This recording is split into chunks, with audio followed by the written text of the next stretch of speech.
Welcome back, everyone. For this lesson, I will talk a little bit about coming up with your own voice and voice matching.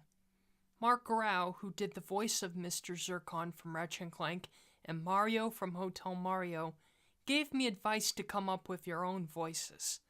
For example, Zorak from Hanna-Barbera's Space Ghost had two different voice actors.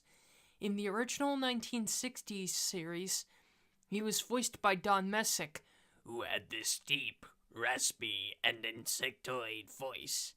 In Space Ghost Coast to Coast, he was voiced by Claymore Croker, who initially imitated Don Messick's take, but eventually made a Zorak voice higher in his own.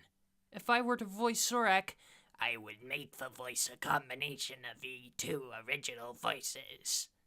Mark Rao also told me to specifically voice match characters if necessary, such as Bugs Bunny, SpongeBob SquarePants, and celebrities.